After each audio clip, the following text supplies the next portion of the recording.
شبینہ اور راکیش کے اس کہانی نے ہر ایک لڑکی کو بہت بڑا سبق دیا ہے، جو بھی کہتی ہے کہ میں جس سے محبت کرتی ہوں وہ مجھ سے کبھی دھوکہ نہیں کرے گا۔ اس ویڈیو کو ہندو مسلم کے اینگل سے مت دیکھیے گا، کیونکہ ہر بہن بیٹی کی عزت ہے، ان کی بھی زندگی ہے۔ لڑکیاں کوئی ایسی چیز تو نہیں ہے کہ ان کو ٹیشو پیپر جیسا استعمال کر کے پھینک دیا جائے، چاہے وہ کسی مسلم پریوار سے ہو یا کسی نان مسلم پریوار سے ہو۔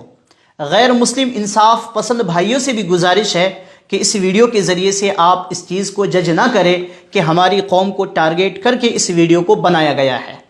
یہ ویڈیو اویئرنیس کے لیے ہے۔ اس ویڈیو میں ہر قوم کی بیٹیوں کے لیے ایک بہت بڑا سبق ہے۔ شبینہ اور راکیش دونوں شادی کرنے آفس آئے تھے۔ یہ پورا کا پورا قصہ صحافی نسیم صدیقی صاحب لکھتے ہیں کہ دونوں آفس آئے تھے۔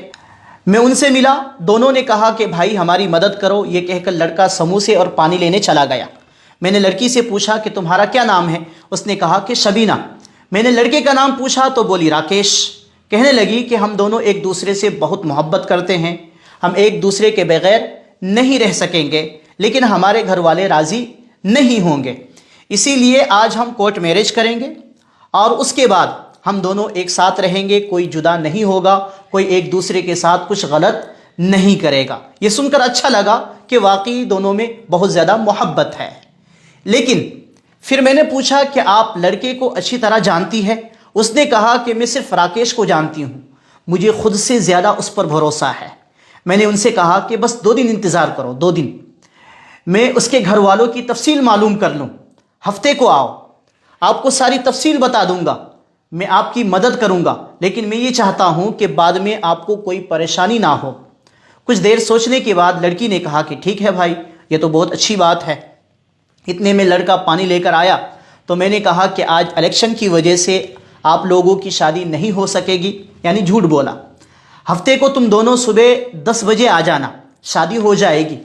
لڑکی نے کہا کہ ہاں بھائی، ویسے بھی آج جلدی میں میرا آدھار کارڈ گھر پر ہی رہ گیا۔ یہ صرف بہانہ تھا، کیونکہ معلوم تو کرنا تھا کہ لڑکا آخر میں کرتا کیا ہے اور اس کا جو بیک گراؤنڈ ہسٹری ہے وہ کیا ہے۔ بالآخر دونوں اپنے گھر چلے گئے۔ میں نے اس لڑکی سے لڑکے کے آدھار کارڈ کی فوٹو کاپی لی جس پر پورا پتہ تھا۔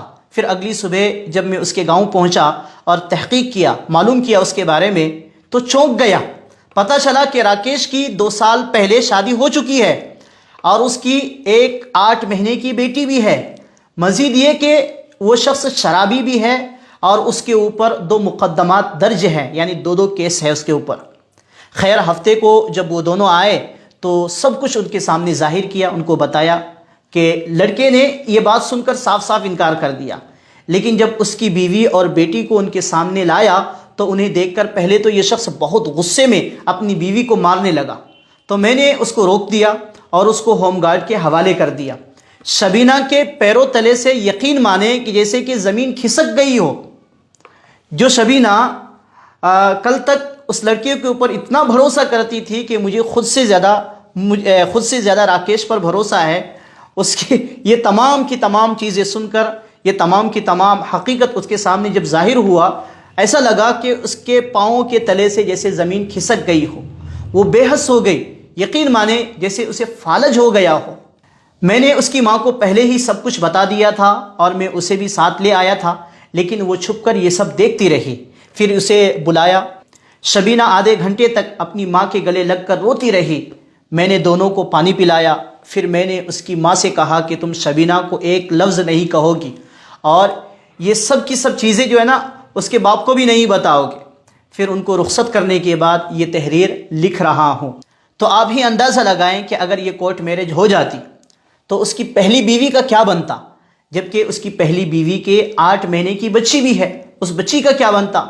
اور پھر اس کے ساتھ اس نے جو یہ محبت کا ڈھونگ رچا، یہ کب تک چل پاتا، جبکہ لڑکی کو یہ پتہ ہی نہیں کہ آلریڈی 2 سال پہلے راکیش کی شادی ہو چکی ہے اور اس کی 8 مہینے کی ایک بیٹی بھی ہے۔ اس سے کتنی زندگیاں برباد ہوتی، چاہے کسی کی بھی بہن بیٹی ہو، چاہے وہ مسلم ہو یا نان مسلم ہو، آپ ہی اندازہ لگائیں۔ ویسے اس پورے معاملے میں آپ کا کیا کہنا ہے؟ آپ بھی اپنے رائے کا اظہار کامنٹ باکس میں کر سکتے ہیں۔